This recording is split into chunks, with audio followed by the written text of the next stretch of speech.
All right, so today we're going to discuss, we've sort of been building up to this, and we're going to discuss how do database-driven websites work, okay? So everything that you've experienced with my website and most websites is a front-end website that is driven by a back-end database. All of the information, all the articles, all the facts, everything for my website, all the lessons, they're all stored in a database. And I showed you yesterday, or I gave you a tool a couple of lessons ago for how to add things to a database. And then I showed you what the standard language for pulling information out of the database is, and that's the query stuff, right? So here is a query, and this is basically the one that runs that you ran in the last lesson. Select star from whatever the table name is, and then we have here defaulted to a specific type. That's what we use for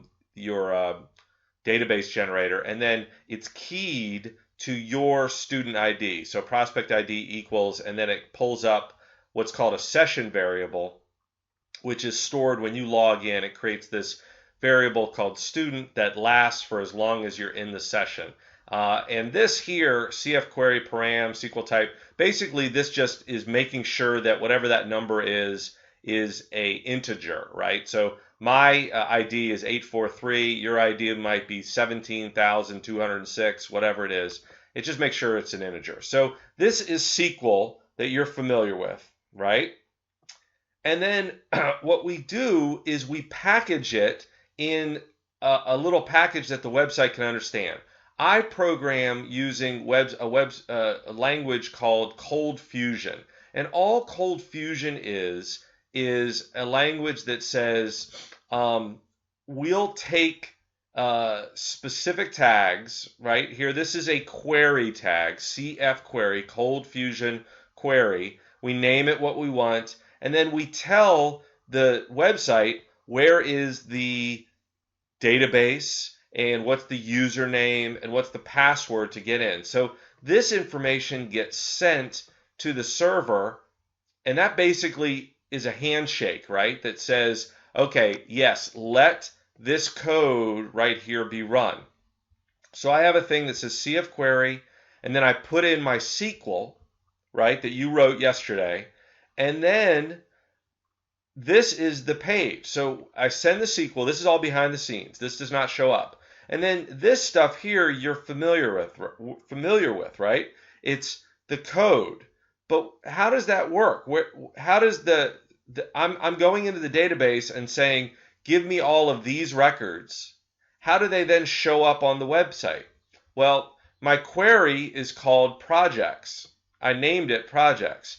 And then that's the thing that goes to the website and says, give me all the records that have a type of 201,576, that have a prospect ID that's like whatever this student's variable is. And then I can do regular code, but if I want to show the results of the query, I use pound and then whatever the field name is from the database, right?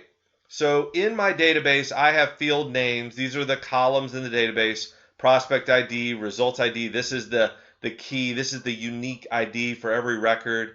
Text one. I can put in a date, right? I can put in, the date that it was created. I think I store that. But these all have to map to what the database fields are called. Now, we're pulling information out of the database. We need to know in what field that information is stored, right? So what I do here is I basically type it whatever I want. Like, here's where I want the prospect ID to be in the table. Well, I just do prospect ID. Now, this is what tells the server to basically spit out the results of the query, right? So this is going to result, I think, in 2 rows. And so I say CF output query. I name it. And then here, anything between the outputs, it's going to run as many times as there were records in the database. Okay, so what that does, and we'll see this here in a second. Let me save that. And then what I do here is I'm basically dragging and dropping this. Now, this is called FTPing, or file transfer protocol. And you did this when you uploaded that bonus file. For the most part, from HTML 101, for the most part, you just work on the server. But this is my home, this is my computer, and then this is the server, and I can just drag and drop things over. So let's open this up and take a look at it. So Aleer Academy, SQL Sandbox 1.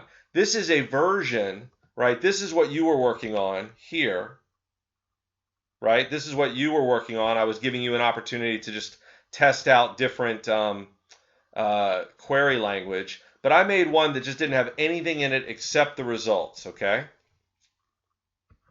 Now you see here, column 1, column 2, column 3, column 4, and that just doesn't have I didn't enter a date in when I actually entered information into the database. But let's just go back and look at that. So that is the result, that is the code from this right here, right? It's going to give me a row and 4 columns for every row that it sees in the database. Let me show you. Let's say I take off this qualifier, right? So now I want to just see everything that has a type of 20156. So that means that every student who's created an entry in the database will show up now. So now I make a save, I re-upload it, right? So now this now is different because it's the new file. So now I see all the stuff, and this is stuff that you guys have done, right? I can see superheroes, and I can see cars, and you can see here that on the left side, ID here, and then the title. And I can go into everything that I want in the database. For instance, I'll show you a couple. So I'll have to change this a little bit. So let's say I want to see all the lessons that we have in the database. I believe that's memo 3. And this is a different table, right? AWS assignments, and I believe it's type 68. So these are all the lessons for HTML and other things in the database. So I make that change. I save the file. I'm doing all this in Notepad, by the way, or any kind of text editor. So let's see if that works. All right, so this is not just lessons, but it's also codes. And you can see here the date. So these are the dates when I originally did these things. So this is basically what enables me to do anything, right? Because whatever code I put in, so this is a list of the lessons, but I can go in here to HTML class, right? So this pulls up this lesson, these lessons from the database, this text. All of this is just generated based on information that I have in the database. So what does that mean? Because you can put stuff into the database, and then you can write a query to pull the right information out of the database, and then you can write these codes to show what you want from the database. And of course, you know the HTML and the style sheets in order to make it look the way you want. That's how database-driven sites work, okay? So ColdFusion is not the only database-driven site.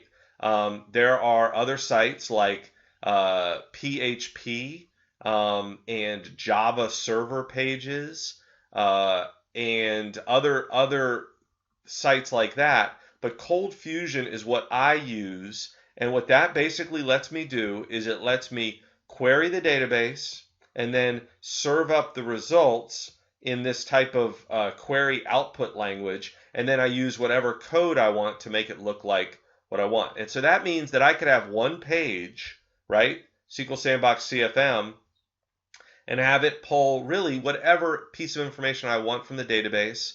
And I'll do that. I'll have one page that can pull lots of different rows, lots of different fields, and then just use different style sheets or different JavaScript to make it look and act the way I want. But this is the answer to the question, how do I store information?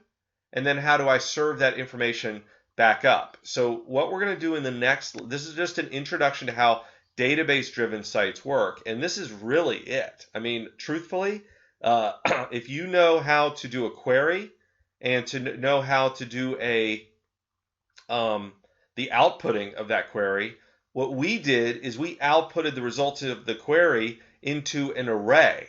And then once you have it in an array, you don't really have to interact with the server anymore, right? Because you can do all the searching of the array and outputting of the array using your for statements. So what this does is it pulls the information out of the database into the page, and then you can use the information in the page doing JavaScript the way that you've been doing it recently. Okay, so what we're going to do in the next lesson is I'm going to show you how to update information in a database. So let's say that you want somebody to make a change to the data, right? So I don't remember what that was, but we want to make change to the data.